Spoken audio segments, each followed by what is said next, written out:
নমস্কাৰ। যোৱাটো ভিডিঅ'ত আপোনালোকে মোক বহুত সহায় কৰিছে, বহুতে ফোন নাম্বাৰো দিছে আৰু কিবা সহায় লাগিলে ক'বা বুলিও কৈছে। সেইকাৰণে মোৰ ফালৰ পৰা সকলোকে ধন্যবাদ।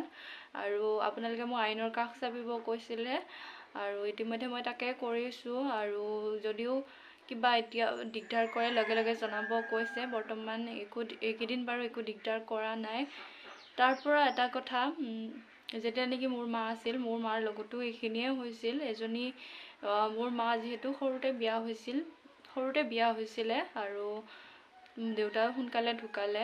আজিৰ পৰা 12-13 বছৰ আগতে যেতিয়া এজনী বোৱাৰীয়ে বিধৱা হয়, তেতিয়া কি চকুৰে চাই সমাজেই হওক বা ঘৰৰ মানুহেই হওক, সেইটো সকলোৱে জানে। মোৰ মাৰ লগতো তেনেকুৱাই হৈছিল।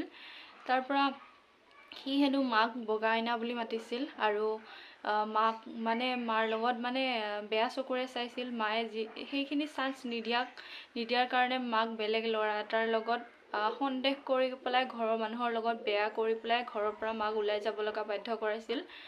এইখিনি ঘটনা কিন্তু আমাৰ চকুৰ সন্মুখতে হৈছিল, কাৰণ আমি সৰু আছিলোঁ আৰু একো বুজিয়ে পোৱা নাছিলোঁ। কাৰণ এতিয়াহে উপলব্ধি কৰিছোঁ, কাৰণ এতিয়াও সেইখিনিয়ে আমাৰ লগতো হৈ আছে যিহেতু। তাৰ পৰা আমাকো তেনেকুৱাই নানান ধৰণৰ ষড়যন্ত্ৰ কৰিয়ে আমাৰ ঘৰৰ পৰা ওলোৱাই পঠোৱাৰ চেষ্টা।